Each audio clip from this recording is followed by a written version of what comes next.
Plays only 3 Huntmaster Fells, which is kind of strange, but he plays 4 Pilgrim, 4 Smiter, 4 Angel, 4 Thragtusk. Has 1 Angel Serenity, 3 Borderland Rangers to help fix his mana. Does play 2 Thundermaw Hellkites. Clearly has the 4 Farseek. Plays 2 Bonfire, 2 Selesnya Charm, and he does have 2 Searing Spear in there, which I kind of like against certain decks. But and one of each Garruk. So pretty close to standard list, I think. Taking a look here at John Kennedy's Bant Hexproof deck, I'll keep it short and sweet for you. John Stern's winning deck list. There you go. Just that easy. It just card for card. Everything that John Stern did last week in the Grand Prix Atlantic City is what we're trying to accomplish here. You can win a Grand Prix. Hexproof. Yeah. You win an Open. And so we are going to start here. Both players are going to keep 7 cards. We see Sun Petal Grove for John Toone, and we see a Hallowed Fountain there for John Kennedy. Old school Hollow Fountain. And now an Avacyn's Pilgrim. Pilgrim's on both sides for the players. That's a Pilgrim mirror, as it were. I know that, been harping on Pro Tour Barcelona a little bit, more than I thought we actually would coming into this, but that was a card that kind of almost defined that format with how important it was. There's a lot of games won where someone played Eternal Avacyn's Pilgrim, the other person didn't. Yeah, you really wanted ramp. You wanted to jump the curve because there's so many green decks. So whether it was Avacyn Pilgrim or the other green werewolf.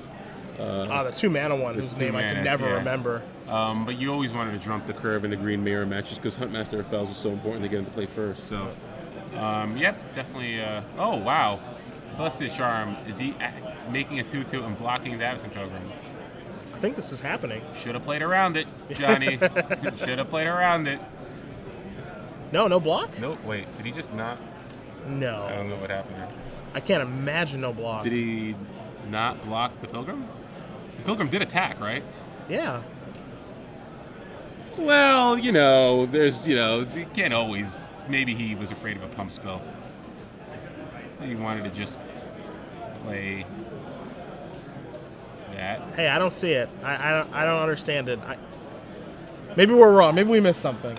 I'll give John the benefit of the doubt and assume that he was playing around a Selesnya Charm on an Avacyn Pilgrim. All right, I'm with you. So let's assume that's why he didn't block. Sold and sold. So hopefully John doesn't have a Thragtusk here. Well, what is so that? He's not. Oh, well. Well, he doesn't. You're right. He doesn't have a Thragtusk. So we see Thundermaw Hellkite coming across for John Toone. Infinitely worse. Yeah. Thankfully, John has a second Celestia Charm to deal with that. He does draw a Hinterland Harbor for the turn. Going to put that one into play. Another Celestia Charm. We're also going to find another Spectral Flight here.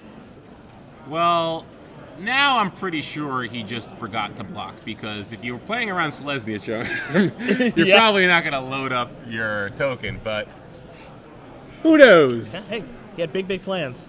He has a plan, he's sticking to it.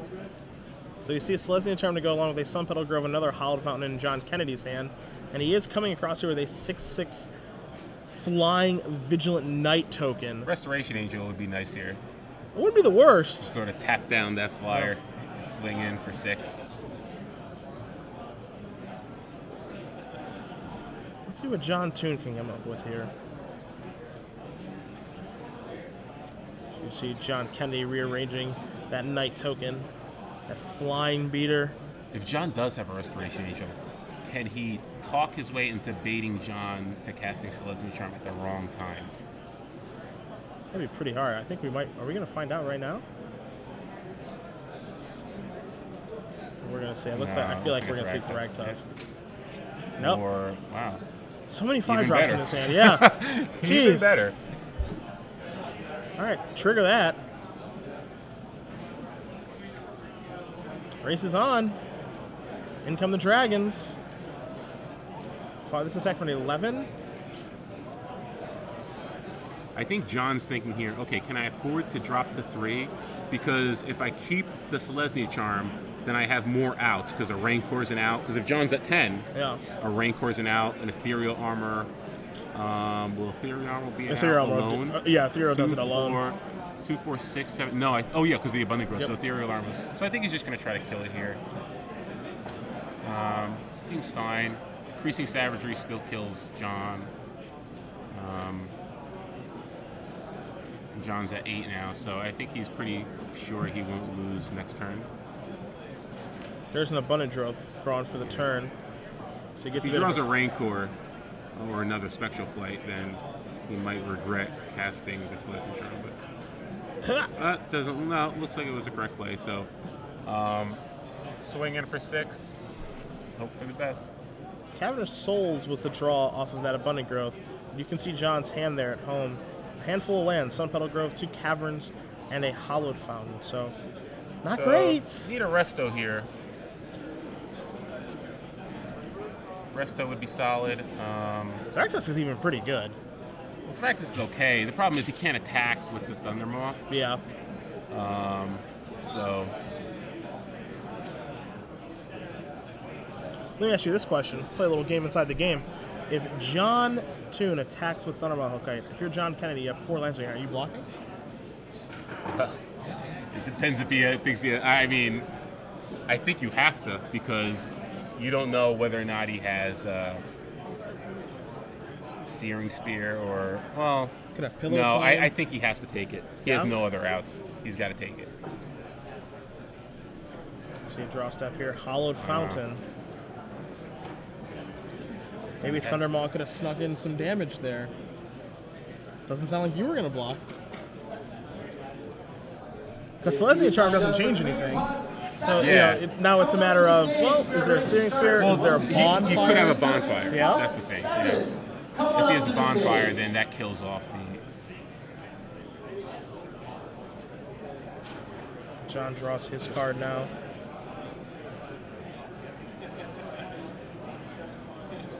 John Toone down to 3 life. Of course, that Vigilant Flying 6/6 did come across, so it is 8-3. Life totals are correct. You see attack with everybody here. Yeah, in front of the Thundermaw. All right, Celestial Charm, Searing Spear, bonfire, anything to kill. A lot of ways to finish it. Hopefully this isn't just a post-combat. All right, so goes back up to 8. John still has some outs.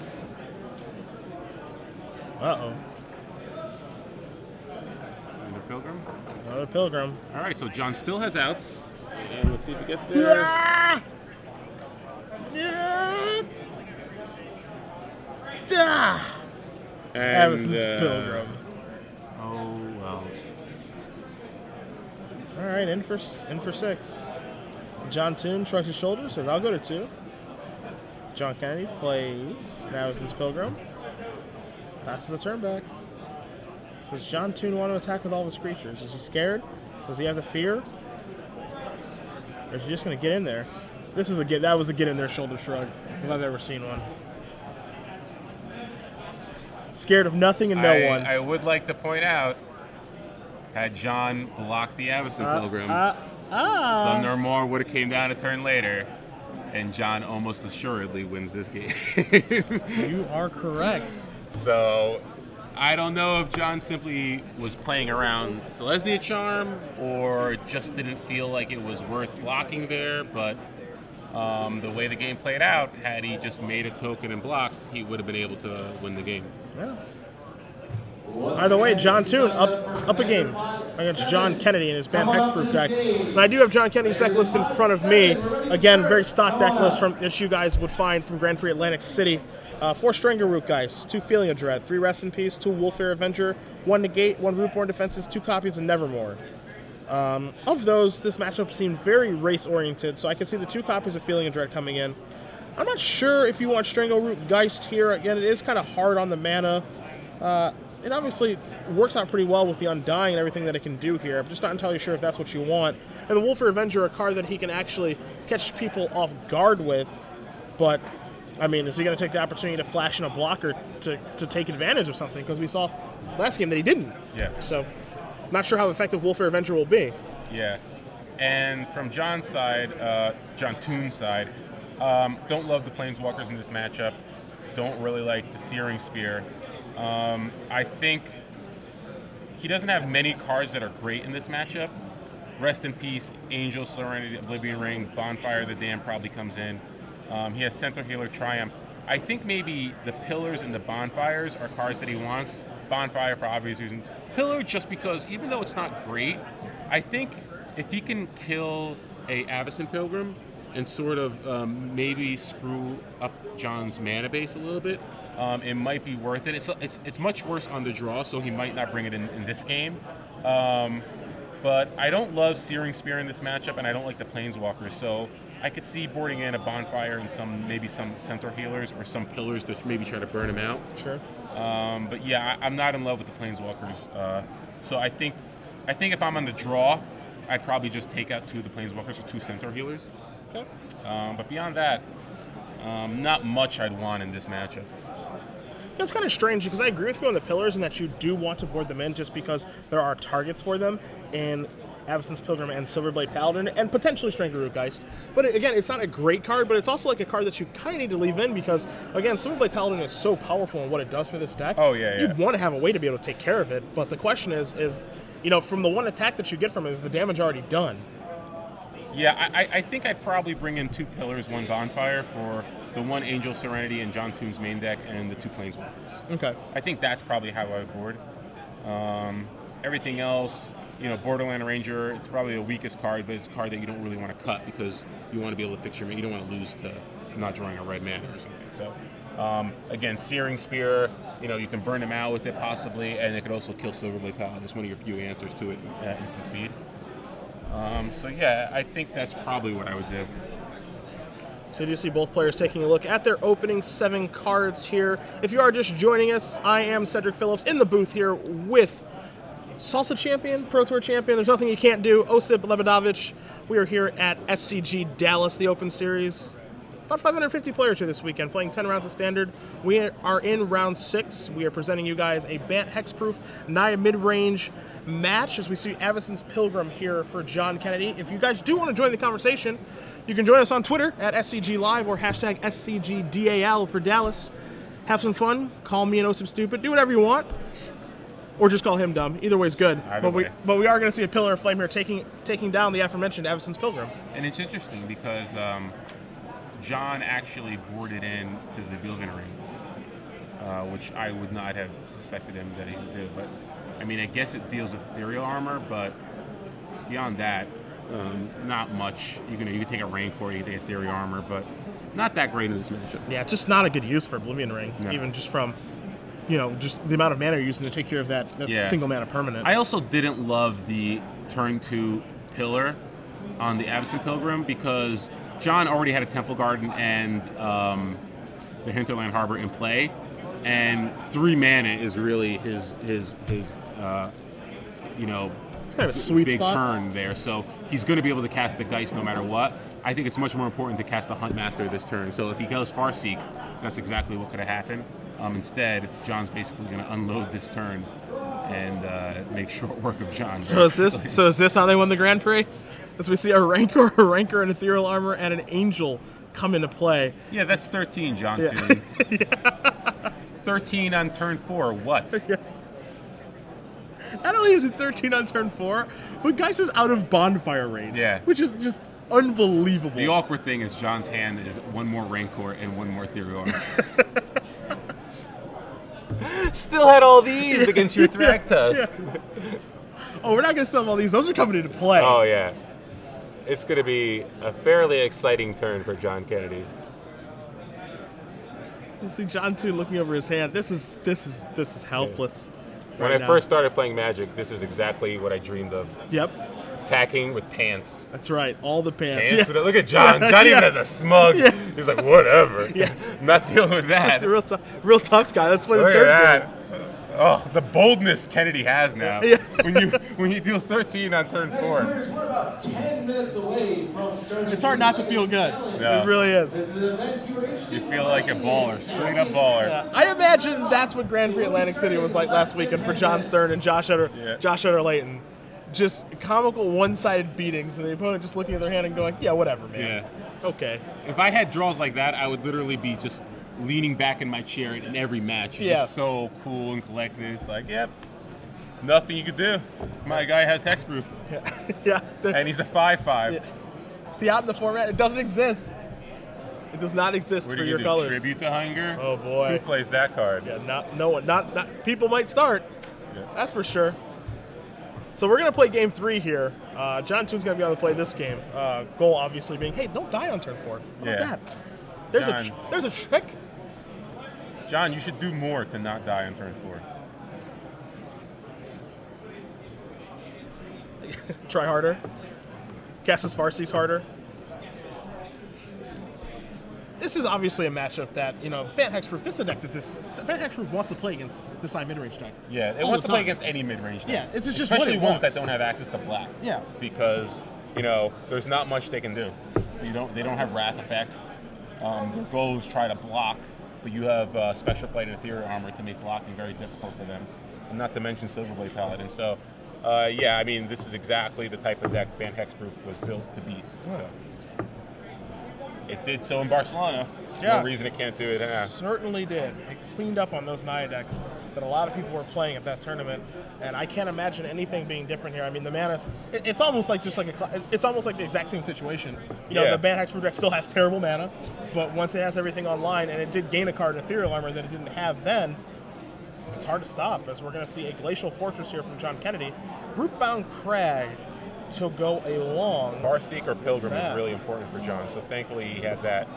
But it looks like he's not drawing the basics, but it looks like he might have a Cavern. So if he can get turn 3 Huntmaster, that's pretty good for him.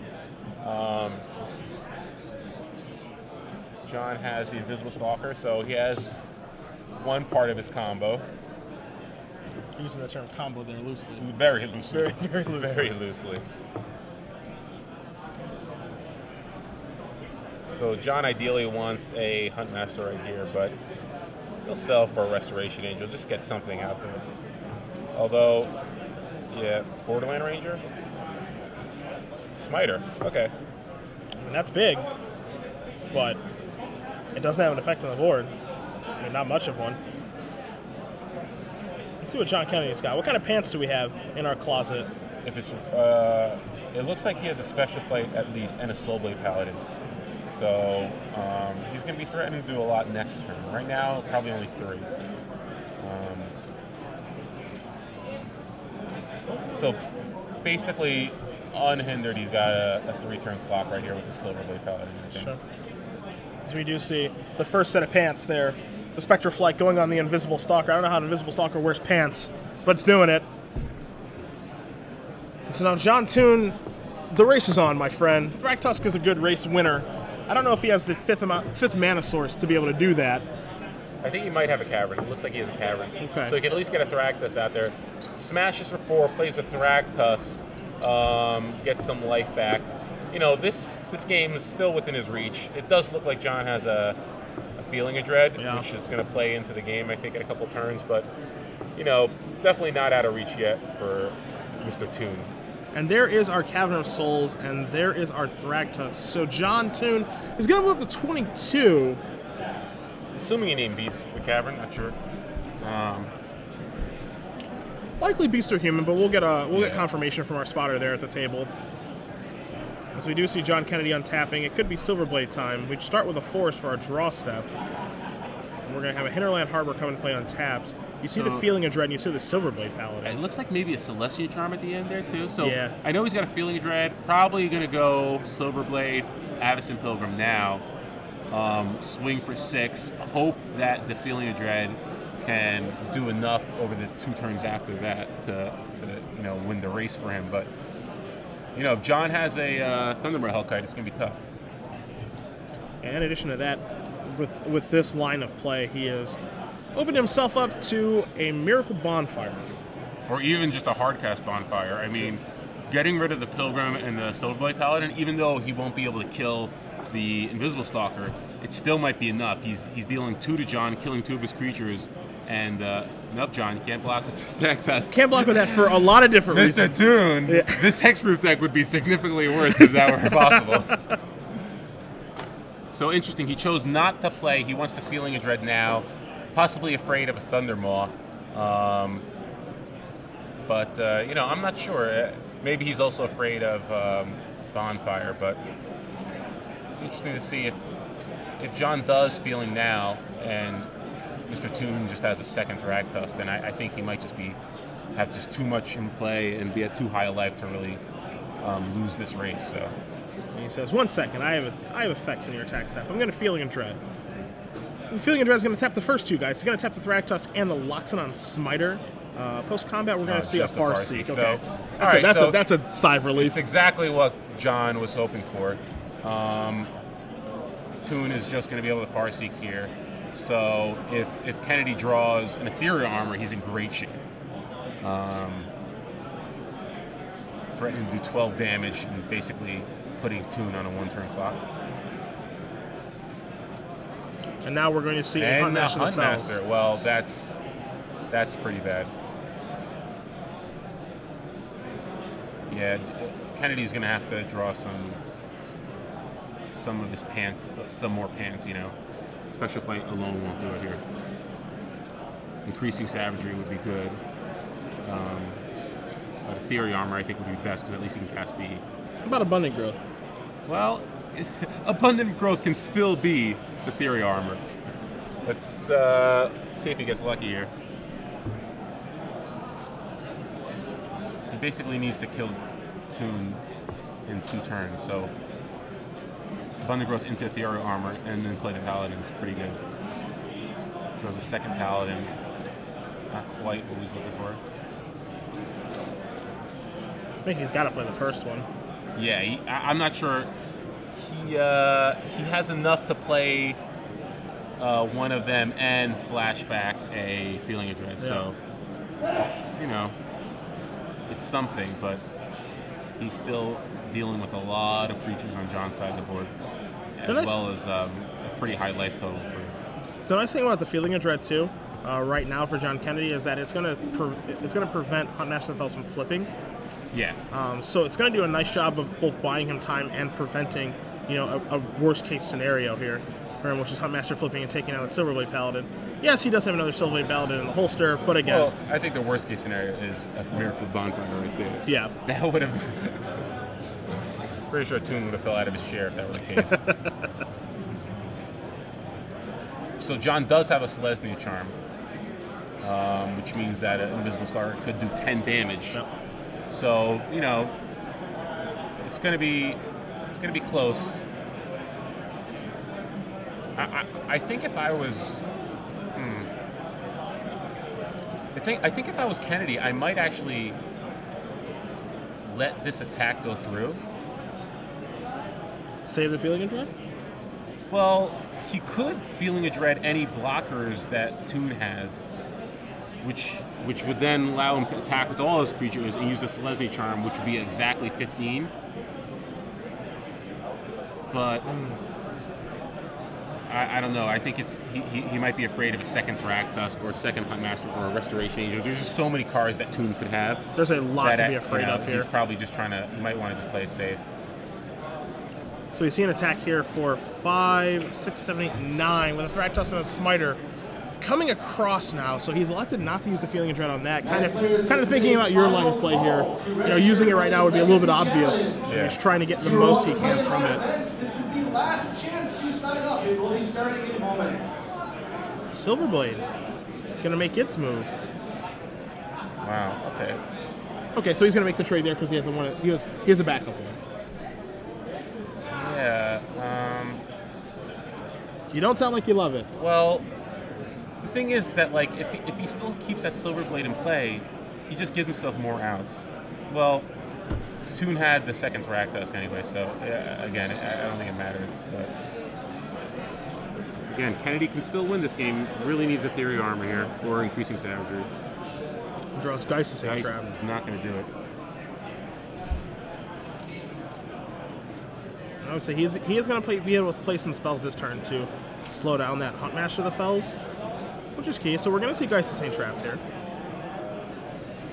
And I don't think Invisible Stalker can stop attacking yet. As you do see, John Kennedy is down to 11.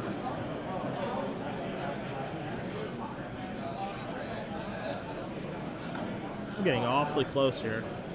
John's actually in fine shape. He still has Ethereal Armor or Rancor, I believe, as an out. So he basically attacks with Invisible Stalker, taps both the Thragtusks, takes 5 you know, John could draw a Restoration Angel, which would be the worst card for him, or a Bonfire. But barring those 2 cards, Kennedy could still win with a top deck pump spell because he still has the 2nd Silver Blade and a Selesnya Charm. But I think the most important part of that turn was attacking with Invisible Stalker, and he chose not to do that. Yeah, by not attacking with Invisible Stalker, he gives himself not nearly as many outs. Yeah. Because he just can't do as much damage now. I don't know why you would hold back the Invisible Stalker. Like, you're at 11. If he draws a Restoration Angel or a Bonfire Dam, you're dead anyway. Yeah. So your only chance of winning this game is dropping John down to 17, tapping down his 2 Thragtusk, John not having a relevant play, untapping and playing the Silver Blade, Selesnya Charming your Soul Bonded Invisible Stalker, and hopefully getting a Rancor too, or an Ethereum, which you should have enough mana for to do all. Now this attack is curious here, as he's coming in with the Huntmaster of the Fells, the Wolf Token, and the Evanescence Pilgrim, right in the face of a 3/3 Invisible Stalker. I mean, screams Selesnya Charm to me. Screams a lot of different things, though. I mean, we don't think he has Bonfire, obviously. I think he would have miracled that by now. Probably would have hardcasted by now, but this is screaming Pump Spell to me. A Pump Spell that John Kennedy has in his hand, that he has to think that John Toone, probably has in his deck. Yeah, but if he puts him on Selesnya Charm, that's not enough to kill him anyway. Like,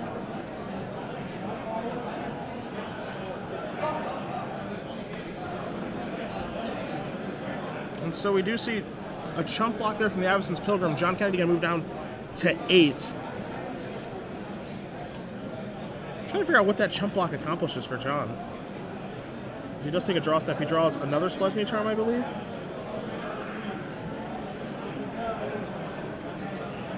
yeah, I'm not sure why he chump blocked there.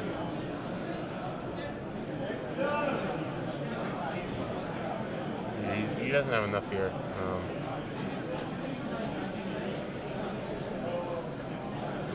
Yeah, I think the mistake that he made in this game, honestly, is he just stopped attacking. This isn't a deck that really plays defense that well. Obviously, he doesn't have enough mana to cast both his Selesnya Charms, but, you know, so he can cast 1 Silver Blade Paladin.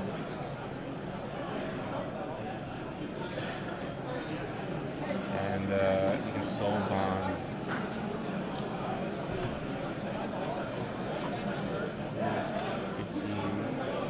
Yeah. Yeah, you see, if Kennedy had attacked last turn, he would have been able to win this turn. Barring Toone not having a Selesnya Charm, he attacks with the Geist of Saint Trap and the Invisible Stalker. The token comes into play, he Soul Bonds it with Silverblade Paladin, he pumps it with Selesnya Charm. So that's 12, 15, 16, 17 with the Geist. John Toone would have been at 17 because he attacked for 3 last turn. Sure. So he'd be dead, effectively. Yeah, assuming John has nothing, of course. Yeah. But I mean, that's the assumption that we're currently under. Yeah, but again, you have to play aggressively with this hexproof deck. You can't, because your cards aren't good enough to deal with cards like Restoration Angel or Bonfire Dam anyway. So yeah, at least trigger. Let's see if he's going to pair here, or if he's paired with anything here. All right, there's your Restoration. All right, Angel, well, yeah, he had the Angel anyway, so. That was John Toone's last card. That's the card he can never beat in the first place. Yeah. We'll see what he targets with the Restoration Angel, if it's going to target Thragtusk or Huntmaster of the Fells. And he is going to target Huntmaster of the Fells, so he's playing around Selesnya Charm properly as well.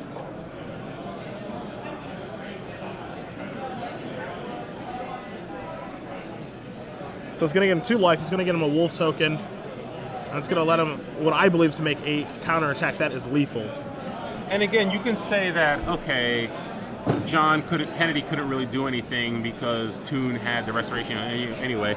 It's not really the point. Kennedy made 2 plays in this match that, 1, definitely cost him the game, and 2, could have cost him the game had his opponent, not top deck a Restoration Angel. Sure. Which he definitely did last turn. I mean, he must have drawn it last turn. So, the game before, if he just makes a token and blocks the Evanescence Pilgrim, he probably wins that game. And this game, if he just makes the correct plays, he could have threatened lethal this turn. Obviously, he wanted to 1, but that's not the point. Now you're going to see Celestia Charm. +2/+2 on the Invisible Stalker. Double block there on the Geist with the Restoration Angel and the Wolf token. So the Wolf token's going to go bye-bye. And this is going to be some amount of damage, at least 4. If the Stalker is paired up with the Paladin, it's a lot of damage, but again, it's not going to be enough damage, and he's tapped out, shields are down. I don't know how he's getting out of this one. I see a lethal attack. Wants a couple extra minutes on camera. All right, there we go. and there's the handshake. That's what it looks like to me, too, as we handshake. do get a handshake here. John Toone wins the match 2-1 with 9 mid-range over John Kennedy in his bad Hexproof deck, where, you know, I believe that John Kennedy did have the positive matchup, but again, subtle mistakes. Subtle mistakes. They make all the difference, you know? And again, maybe he had a reason for making those plays, but, you know, you got to know your deck in and out. You got to know what the strategy is. You got to know what the important turns are for your opponent. You know, I got to make sure that he doesn't hit turn 5 ahead of schedule. I got to be the aggressor every single turn. You know, I got to know when to hold back. You know, and I just feel like he made the wrong decision in certain critical turns. Not the entire game, of course, but just, you know, enough of a mistake to let Toone get back into the game and capitalize on an advantage. So, you know, it happens. But, you know, hopefully he learns from it. And you can tell that, you know, the game where they really got to play Magic, I think Game 3 is an example of where the two players really got to actually play interactive Magic. Yeah. It just seemed like John Toone really had a better idea of what he was looking to accomplish in the matchup. Just as far as, you know, the ways that he can take control and then swing the pendulum back in his favor and then start attacking again. You know, I think he used his resources correctly, where I think John Kennedy certainly had the resources to win, and he used his incorrectly by not really assessing how much damage he could deal in a turn, how to spread out that damage over the course of the game, when's the right time to use the Celestia Charm, because he had that Celestia Charm forever. Yeah. And the time that he finally pulled the trigger on it, it didn't really do very much. Yeah. You could say it actually did effectively nothing. Yeah, there was definitely a turn where he could have got the Silverblade Paladin in play earlier, and swung for 6 as opposed to just 3. He chose to just cast Feeling of Dread instead, which I felt was a little too soon. Yeah. Maybe he was playing around Thundermail Hellkite, maybe he was scared of that, but I just feel like if he has the Thundermail Hellkite, it's just really bad for you, you know? Yeah.